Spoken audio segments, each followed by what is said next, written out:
internet. My name is Griffin Strogi. You may also know me as my internet pseudonym Crypno or Crypno123 or whatever. Today I am doing a showcase of a build I'm working on.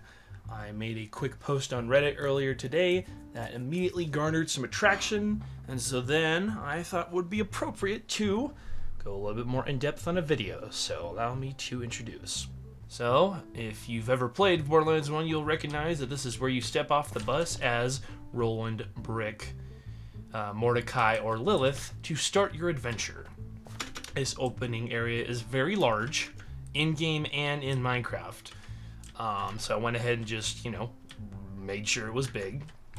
But one thing you'll notice is obviously the welcome sign that we all know and love, including the thumbnail of this video, and also the loading screen for this map too.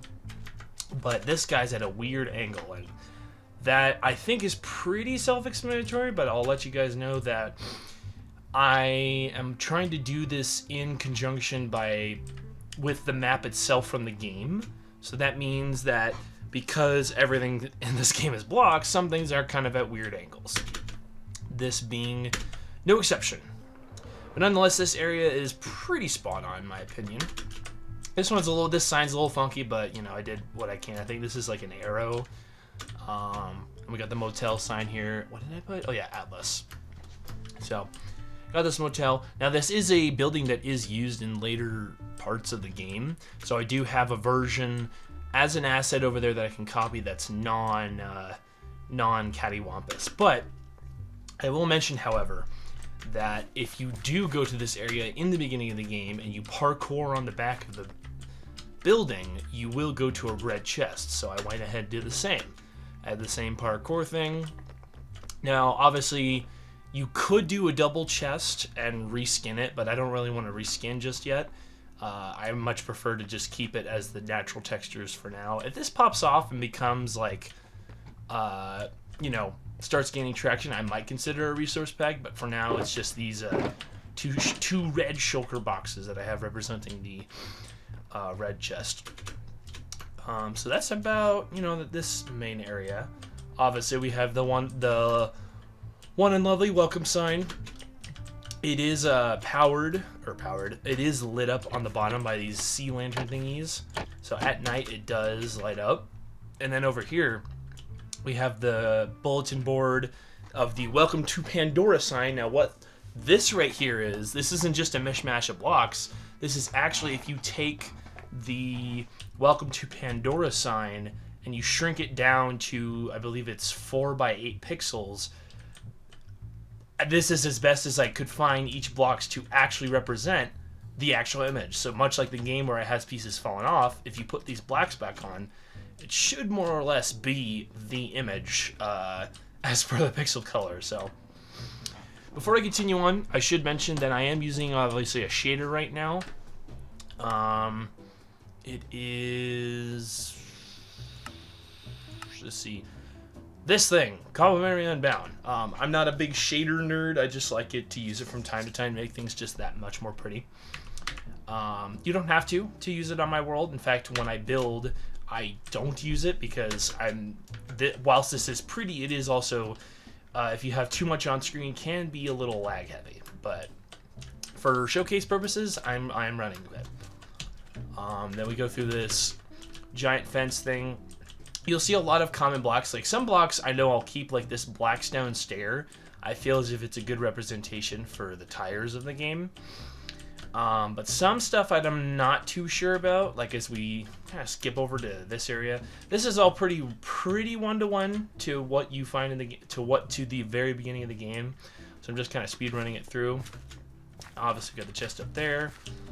Some of the stuff I'm still not too sure on, like if we go over here, the car.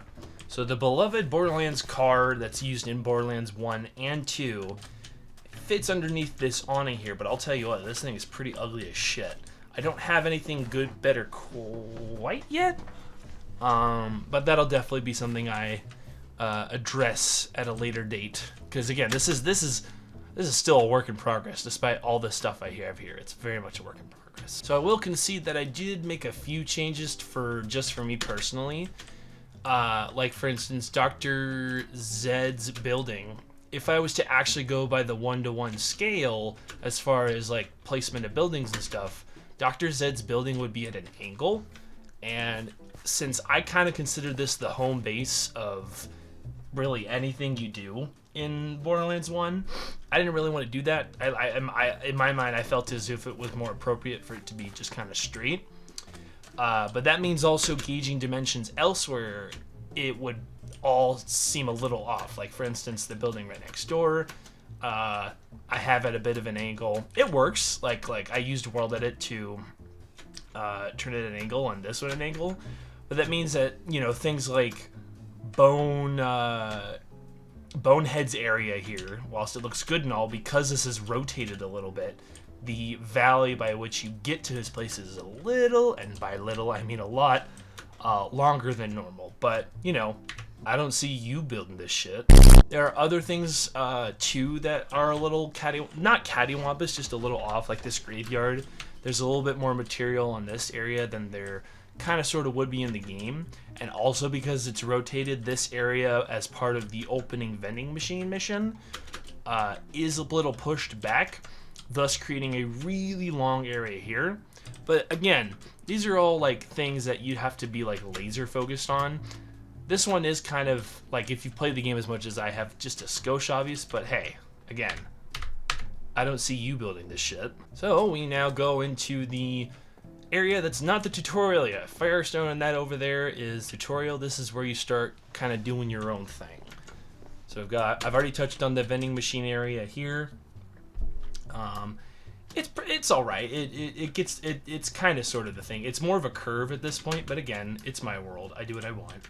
But the rest of this, I kind of did want to nail per se, and I feel like I did a pretty good job. So we got this opening skag area. The second you walk out this door, there are skags here, and then if you come over to this area, there's like 3 or 4 more areas where they can come in.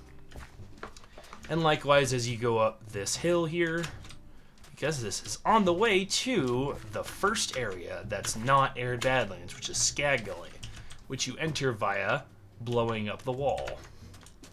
Now, Skag Gully is an area that is not physically attached to this area. It's another area you, like, I guess, fast travel to or load into.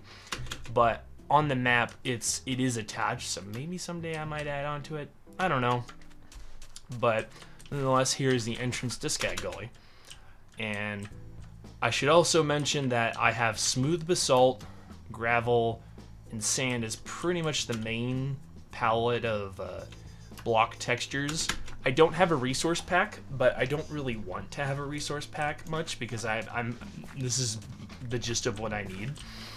And then I also have the bamboo block and the bamboo fence for the cacti, the weird alien cacti. And then for this grass, I have mycelium and grass. And that I don't know about you, but I think it gets the job done pretty well. So we'll go over here. This and this little tower thing and the turret are one of many assets that are copied and pasted all over the map in the game in general. So I have some of them copied out up there as I continue to build this, including this water tower. I've got like a couple over there.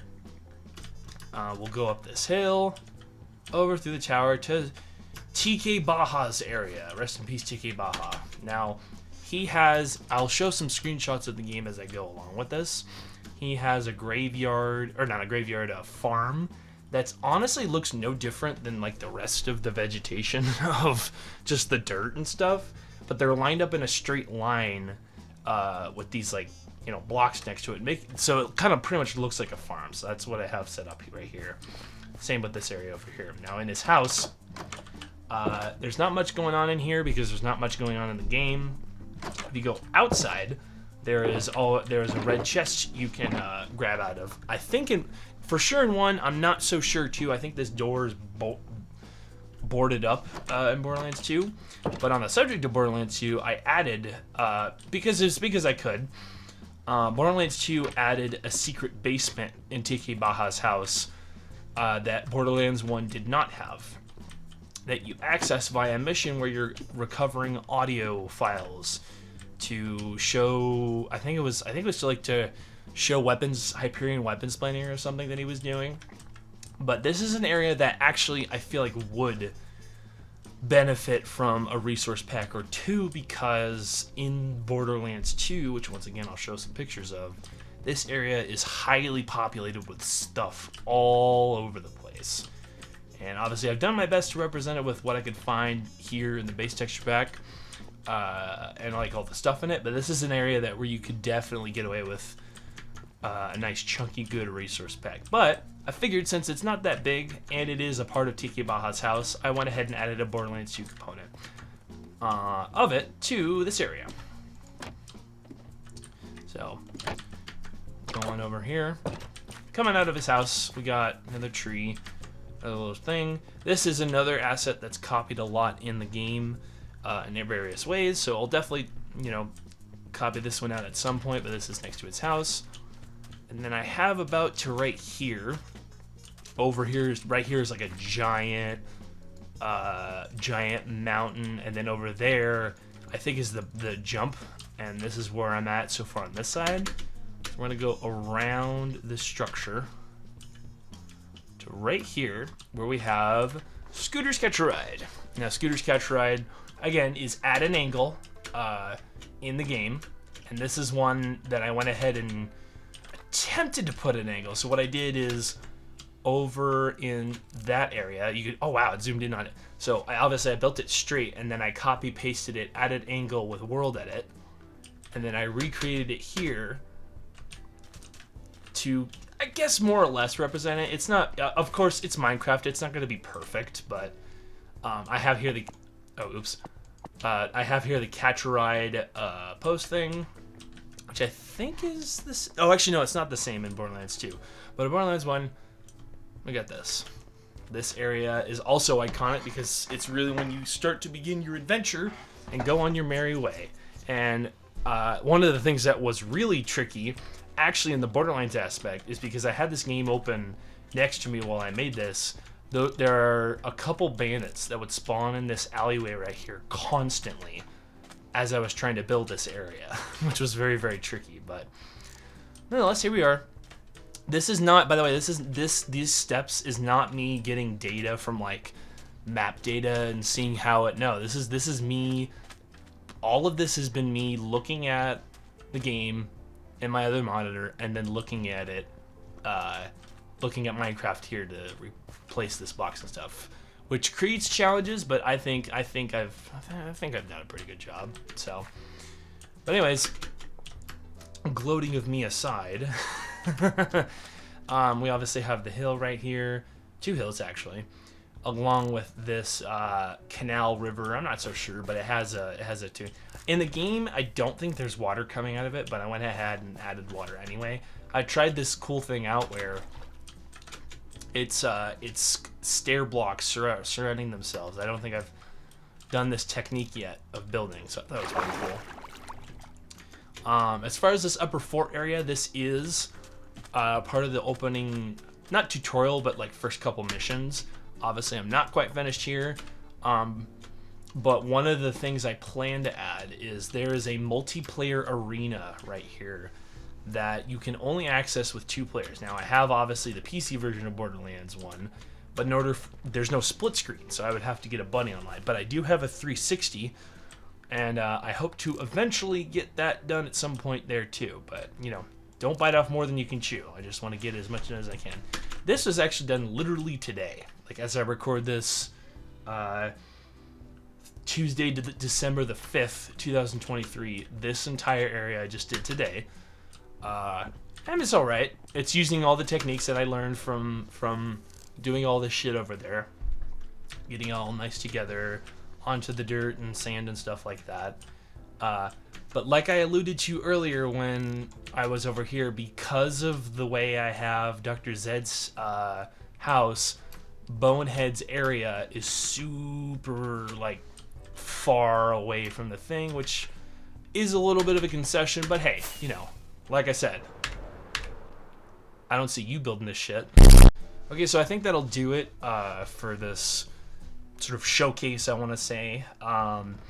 Obviously, I'm not stopping here. I'm going to finish the Badlands. Whether or not this continues on to become the entirety of the Borderlands map, I'm not so sure yet.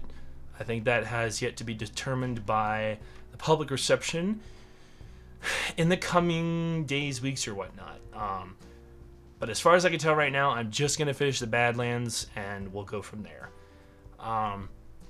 Let me know if you guys want a download link at some point. I'm not too comfortable giving a download link just yet because I don't think I'm comfortable giving it out just yet. There's still a lot I want to get done before I officially give this world out to the public. But by all means, if you want to let me know your thoughts of what I should do with this world, whether it be an adventure map or something like that, let me know in the comments down below. And yeah, just stay tuned for the next time I plan to update you.